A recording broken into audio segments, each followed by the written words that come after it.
किस श्राप के कारण स्त्रियों को मासिक धर्म आता है? आखिर स्त्रियों को मासिक धर्म क्यों आता है? प्रत्येक स्त्री को हर महीने मासिक धर्म तो आता ही है, पर आज के इस वीडियो में मैं आपको यह भी बताऊंगा कि स्त्रियों को किस श्राप की वजह से मासिक धर्म की पीड़ा होती है। और तो और मासिक धर्म के दौरान स्त्रियों को कौन से कार्य नहीं करने चाहिए, और जब स्त्रियों को मासिक पीड़ा होती है तो कुछ लोग स्त्रियों को क्यों अछूत समझने लगते हैं। मैं आपको ये सब एक कथा के माध्यम से बताऊंगा कि आखिर स्त्रियों को मासिक पीड़ा क्यों होती है। चलिए जानते हैं आखिर किस श्राप के कारण स्त्रियों को मासिक धर्म आता है। आइए इस कहानी के मध्य से आपको समझने का प्रयास करते हैं कि आखिर स्त्रियों को मासिक धर्म क्यों आता है। एक बार मां लक्ष्मी भगवान विष्णु से पूछती हैं, हे प्रभु, आज मेरे मन में एक प्रश्न को लेकर शंका उत्पन्न हो रही है। प्रभु, इस विश्व जगत में केवल आप ही मेरे मन में उठ रही मेरी इस शंका का समाधान कर सकते हैं। मां लक्ष्मी जी की बात सुनते ही भगवान विष्णु जी कहे, हे प्रिय, तुम्हारे मन में जो भी प्रश्न है, जिसकी वजह से तुम्हें शंका हो रही है, वह तुम निसंकोच होकर पूछो। मैं तुम्हारे मन में उठ रही सभी शंकाओं का समाधान अवश्य करूंगा। तब मां लक्ष्मी जी कहती हैं, हे नाथ, वह कौन सा श्राप है जिसके कारण स्त्रियों को मासिक धर्म की पीड़ा सहन करनी पड़ती है? माता लक्ष्मी ने अपना दूसरा प्रश्न पूछते हुए कहा, हे प्रभु, एक स्त्री को मासिक धर्म में वह कौन से कार्य नहीं करने चाहिए जिससे वह अपने ऊपर लगने वाले पाप से बच सके? तब भगवान विष्णु कहते हैं, हे लक्ष्मी, तुमने संपूर्ण मानव जाति के कल्याण हेतु अत्यंत उत्तम प्रश्न किया है। मैं तुम्हारे इन सभी प्रश्नों का उत्तर तुम्हें बलराम नामक एक पुरुष के जीवन में हुई घटनाओं के मध्य से दूंगा, जिससे प्रिय तुम्हें तुम्हारे प्रश्नों का उत्तर इस कथा के माध्यम से प्राप्त हो जाएगा। ये कथा इतनी पावन है कि इस कथा के श्रवण करने मात्र से ही समस्त मनुष्यों के पापों का नाश जाता है। जो भी गृहस्थ जीवन में है और वे पति पत्नी इस कथा को ध्यान पूर्वक सुनते हैं तो उन्हें सुख और सौभाग्य की प्राप्ति होती है। इसलिए हे देवी लक्ष्मी, मैं जो कथा आपको सुनाने जा रहा हूं, आप भी इस कथा को ध्यान पूर्वक पूरा अंत तक अवश्य सुनिएगा। अब देवी लक्ष्मी कहती है, हे नाथ, ये बलराम कौन था और उनके जीवन में कौन सी घटनाएं हुई थी? हे प्रभु, मैं इस कथा को सुनने के लिए उतावली हो रही हूँ। कृपया आप इस कथा को मुझे सुनाइए। मैं इसे ध्यान पूर्वक पूरा अवश्य सुनूंगी और संपूर्ण विश्व जगत में विख्यात भी करूंगी। तब भगवान विष्णु कथा सुनाना आरंभ करते हैं और कहते हैं कि हे देवी लक्ष्मी, पूर्व काल की बात है। निर्मल देश में एक अत्यंत सुंदर नगरी थी। उस नगरी में बलराम नाम का एक ब्राह्मण रहा करता था। बलराम को समस्त वेदों और शास्त्रों का ज्ञान था। वह एक तेजवान और परम बुद्धिमान, गुणवान तथा धर्म के मार्ग में खुद की आहुति दे देने वाला एक ब्राह्मण था। सभी वर्णों के लोग बलराम को बड़ा सम्मान देते थे। बलराम प्रतिदिन यज्ञ करता था, दान धर्म के साथ संध्या उपासना भी किया करता था। बलराम पशु पुत्र बंधु बांधव तथा धन संपत्ति से संपन्न थे। बलराम की पत्नी का नाम गायत्री था। वह भी अत्यंत चरित्रवान, गुणवान तथा पतिव्रता धर्म का पालन करने वाली स्त्री थी। एक दिन बलराम और उसकी पत्नी गायत्री ने मिलकर अपने घर पर सत्यनारायण भगवान की पूजा रखी और सभी ब्राह्मणों को स्वयं जाकर निमंत्रण दिया। साथ ही नगर में निवास करने वाले समस्त मनुष्यों को उसने पूजा के लिए बुलाया। बलराम की पत्नी गायत्री ने अपने घर पर अनेक प्रकार का भोजन भी बनाया था और सभी को भोजन के लिए बुलाया। उसके बाद पूजा के दिन समस्त ब्राह्मण उसके घर पर पधारे। बलराम ने सभी ब्राह्मणों का विधि पूर्वक पूजन किया और उन सभी का बड़े ही प्रेम के साथ आदर सत्कार किया। फिर बलराम ने सभी ब्राह्मणों को घर के अंदर बुलाया और उन्हें आसन देकर प्रेम के साथ बैठाकर भोजन कराया। ब्राह्मणों को भोजन कराकर उनकी भूख की तृप्ति समाप्त करने के बाद बलराम ने भगवान का स्मरण करते हुए जिन जिन को बलराम ने बुलाया था, उन सभी को वस्त्र आदि का दान करके विदा किया। वे सभी ब्राह्मण बलराम को आशीर्वाद देकर वहां से प्रस्थान कर गए। उसके बाद बलराम ने अपने परिवार के सभी मित्र, भाई बंधु तथा अनेक भूखे लोगों को भोजन करवाया। इस प्रकार से बलराम ने सभी को भोजन कराकर और पूजा संपन्न करके सभी को विदा करके जब बलराम अपने घर के द्वार के सामने गया तो उसने देखा कि उसके घर के सामने कुत्ता और सुअर आपस में कुछ बात कर रहे थे। जब ब्राह्मण बलराम ने उस कुत्ता और सुअर की पूरी बात सुनी तो बलराम को बड़ा आश्चर्य हुआ। वो कुत्ता और सुअर उसके माता पिता ही थे, जो पिछले जन्म के पाप कर्मों के कारण इस जन्म में कुत्ता और सुअर बन गए हैं। तब वह ब्राह्मण बलराम मन ही मन सोचने लगा, ये दोनों तो साक्षात मेरे माता पिता हैं जो मेरे घर पर पशु बनकर आए हैं। भगवान ने किस कारण से इन दोनों को पशु बना दिया है? किस पाप के कारण मेरे माता पिता को यह पशु का शरीर प्राप्त हुआ है? बलराम ने सोचा कि अब मैं इनके उद्धार के लिए क्या करूं। इस प्रकार विचार करते हुए बलराम को रात भर नींद नहीं आई और वह रात भर भगवान का स्मरण करते हुए वो सोच विचार करने लगा। उसने सोचा कि मैं अपने माता पिता की मुक्ति के लिए क्या करूं। तब उसे याद आया कि मेरे माता पिता की आत्मा की मुक्ति का उपाय केवल मुनि वशिष्ठ जी ही बता सकते हैं। सुबह होते ही बलराम ने स्नान आदि कार्य संपन्न करके मुनि वशिष्ठ जी से मिलने के लिए उनके आश्रम पर जा पहुंचा। आश्रम के अंदर प्रवेश करते ही मुनि वशिष्ठ जी ने बलराम का स्वागत किया और वशिष्ठ जी बलराम से कहने लगे, हे ब्राह्मण श्रेष्ठ, आप आज किस कारण से हमारे आश्रम में पधारे हैं? आप बड़े ही दुखी दिख रहे हैं। आपके दुख का कारण क्या है? बलराम कहता है, हे मुनिवर, आपको मेरा प्रेम भरा प्रणाम है। मुनिवर, आज आपके दर्शन मात्र से मेरा जन्म सफल हो गया, परंतु हे मुनिवर, यहाँ आज मैं आपके पास अपनी एक शंका को लेकर आया हूँ। कृपया आप ही अब मुझे इस दुख से बाहर निकालें। हे प्रभु, मुझे इस शंका से आजाद कीजिए। मैं अत्यंत दुखी और दुर्बल हो गया हूँ। वशिष्ठ जी ने आगे कहा कि हे ब्राह्मण देव, आप दुखी मत होइए। आपकी जो भी शंका है वह निसंकोच होकर मुझसे पूछो। मैं अवश्य तुम्हारी शंका का समाधान करूंगा। फिर बलराम कहता है, हे मुनिवर, कल मैंने अपने घर पर भगवान सत्यनारायण का पूजन करवाया था तथा अनेक ब्राह्मणों को और भूखे लोगों को भोजन कराया। मैंने सब कुछ विधि पूर्वक पूजन किया। फिर जब मैं अपने घर के बाहर अपने मेहमानों को अपने द्वार तक छोड़ने आया तो मैंने देखा कि मेरे द्वार पर एक कुत्ता और एक सुअरनी दोनों मेरे घर के सामने खड़े होकर बात कर रहे थे। सबसे पहले तो वो कुत्ता उस सुअरनी से इस प्रकार से कहने लगा कि देखो आज कैसी घटना घटी। हमारे पुत्र के घर में ब्राह्मणों के भोजन के लिए जो दूध रखा था, एक सांप ने उस दूध के बर्तन में अपना विष उगल दिया था, जिसे देखकर मुझे बड़ी चिंता होने लगी, क्योंकि उसी दूध से भोजन बनने वाला था। अगर मेरे पुत्र के घर पर उस विषैले दूध से कुछ बनाया जाता और सभी लोग उस दूध को खा लेते तो उन सबकी मृत्यु हो जाती। इसीलिए मैंने उस बर्तन में से सारा दूध पी लिया। लेकिन जब मेरी बहू की दृष्टि मुझ पर पड़ी तब उसने मुझे डंडों से खूब पीटा, जिससे मेरे शरीर का अंग भंग हो गया। अब मुझे बहुत पीड़ा हो रही है और इसी वजह से मैं लड़खड़ाते हुए चल रहा हूँ। मुझे ये पीड़ा सहन नहीं हो रही है। कुत्ते की बात को सुनकर वह सूअर भी बहुत दुखी हो गई और वो अपना वृतांत सुनाने लगी और बोली कि हे प्रीतम, अब मैं तुम्हें मेरे दुख का कारण सुनाती हूँ। पूर्व जन्म में मैं इस ब्राह्मण की माता थी, परंतु आज इस ब्राह्मण ने सभी लोगों को भोजन कराया, किंतु इसने मेरे सामने घास तक नहीं डाली और ना ही मुझे जल पिलाया। बलराम बोला कि हे मुनिवर, इसी कारण से मैं बहुत दुखी हूँ।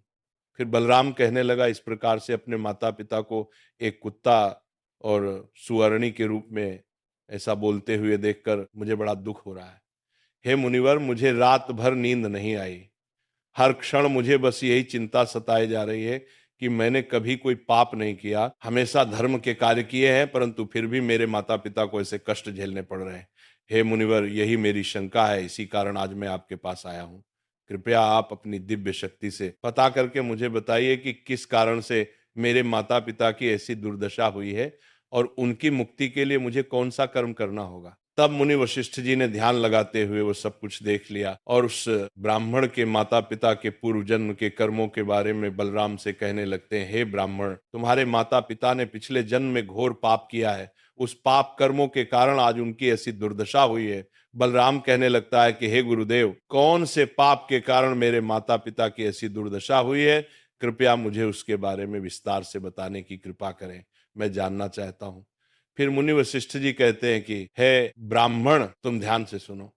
ये कुत्ता जो तुम्हारे पिता है, ये पिछले जन्म में बसंत नगर के श्रेष्ठ ब्राह्मण हुआ करते थे।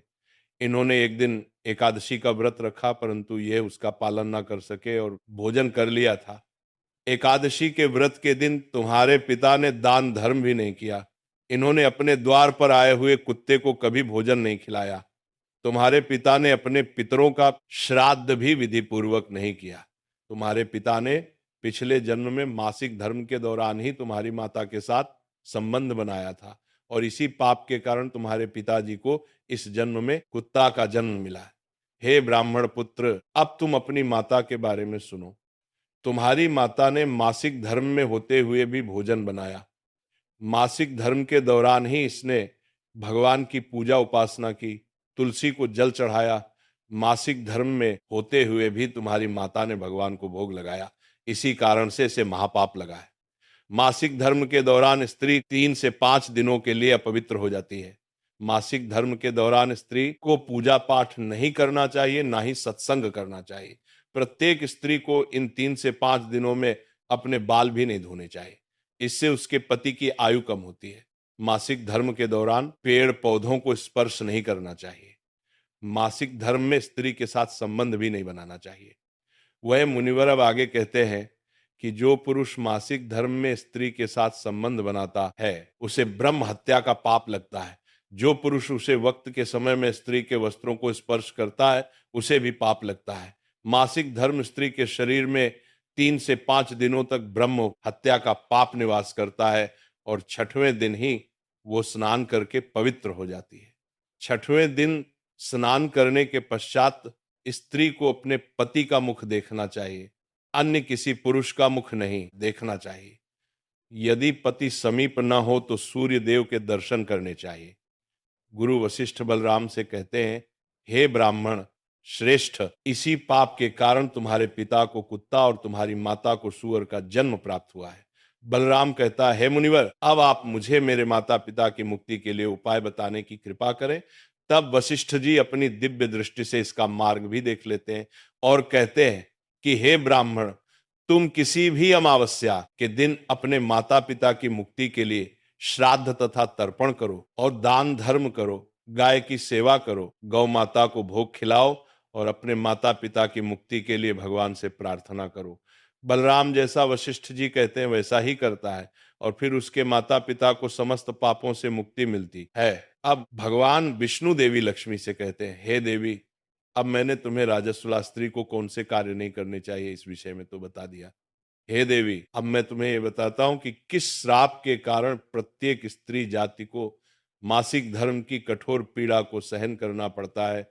तब मां लक्ष्मी जी बोली, हे नाथ, आपके इस प्रश्न के उत्तर से प्रत्येक स्त्री जाति की रक्षा होगी। मैं स्वयं उनके साथ रहकर उनको इस विषय में मार्ग प्रदान करूंगी। तब भगवान विष्णु कहते हैं, हे देवी, ठीक है, मैं तुम्हें इस प्रश्न का उत्तर भी दे देता हूं। प्राचीन में कालके नाम का एक प्रसिद्ध दानव हुआ करता था। दानव होने के कारण उनका स्वभाव दानवीय प्रवृत्ति का था और वह हमेशा ही युद्ध करने के लिए तत्पर रहते थे। फिर अचानक से एक दिन सभी दानव वृत्रासुर दानव के साथ मिलकर स्वर्गलोक पर आक्रमण करने लगते हैं।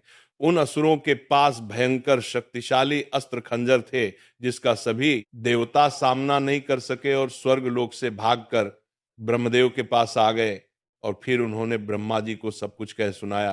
तब ब्रह्मदेव ने उन्हें असुरों को परास्त करने का उपाय बताते हुए कहा, हे इंद्र, तुम इसी क्षण महर्षि दधीचि के पास चले जाओ। वे तुम्हें अपनी शरीर की हड्डियों से तुम्हें अस्त्र शस्त्र प्रदान करेंगे और तुम उन्हीं अस्त्रों का प्रयोग करके वृत्रासुर का वध कर सको। फिर सभी देवता महर्षि दधीचि के आश्रम पर जाते हैं और वे सभी उनसे प्रार्थना करते हैं और महर्षि दधीचि से अस्त्र प्रदान करने की विनती करते हैं। फिर संसार के कल्याण के लिए महर्षि दधीचि अपने ही शरीर की हड्डियों से अस्त्र का निर्माण करते हैं। उन्हीं अस्त्रों में से एक वज्र नाम का अस्त्र होता है, जिसे अस्त्र को देवराज इंद्र धारण कर लेते हैं और फिर से सभी देवतागण वृत्रासुर के साथ युद्ध करने के लिए निकल जाते हैं। उसके उपरांत देवताओं और दानवों के बीच भीषण युद्ध होता है। सभी देवता आकाश में दानवों से युद्ध करने के लिए एकत्रित हो जाते हैं, सभी पर प्रहार करने लगते हैं। कई दिनों तक इस प्रकार से दैत्यों और देवताओं के बीच में भीषण युद्ध चलता है। फिर देवराज इंद्र और वृत्रासुर आमने सामने आ जाते हैं। दोनों के बीच युद्ध होता है और देवराज इंद्र अपने वज्र का प्रहार करके वृत्रासुर को मार डालते हैं। उसके शरीर में एक ब्रह्म हत्या वास करती थी। वह उस दानव वृत्रासुर की मृत्यु होते ही उसके शरीर से ब्रह्म हत्या बाहर निकलते हैं और इंद्र का पीछा करने लगती है। फिर वह ब्रह्म हत्या देवराज इंद्र के शरीर में प्रवेश कर लेती है, जिससे इंद्र को ब्रह्म हत्या का पाप लगता है। देवराज इंद्र ब्रह्मदेव के पास जाते हैं और उनसे ब्रह्म हत्या से छुटकारा पाने का उपाय पूछते हैं। ब्रह्मदेव उस ब्रह्म हत्या को इंद्र के शरीर से निकालने की आज्ञा देते हैं और वह ब्रह्म हत्या इंद्र के शरीर से बाहर निकलकर ब्रह्मदेव से कहने लगती है, हे परमपिता ब्रह्मदेव, अभी तक मैं वृत्रासुर के शरीर में निवास कर रही थी, क्योंकि उसने अनेक ब्राह्मणों की हत्याएं की थी। जब इंद्र ने वृत्रासुर की हत्या की तो मैं इंद्र के शरीर में वास करने लगी। अब आप ही मुझे कोई उचित स्थान दीजिए जहां पर मैं रह सकूं। फिर ब्रह्मदेव कहते हैं, ब्रह्म हत्या में तुम्हें उचित स्थान देता हूं। ब्रह्मदेव ने ब्रह्म हत्या के 4 भाग कर दिए और कहा, ब्रह्म हत्या में तुम्हारा 1/4 भाग अग्नि के भीतर रहेगा, क्योंकि जो भी मनुष्य अग्नि को आहुति नहीं देगा तुम उसके शरीर में प्रवेश कर लेना। ब्रह्मदेव ने फिर कहा कि तुम्हारा दूसरा 1/4 भाग जल के भीतर रहेगा, जो भी जल में थूकेगा अथवा जल में मल मूत्र का त्याग करेगा तुम उसके शरीर में प्रवेश करोगे।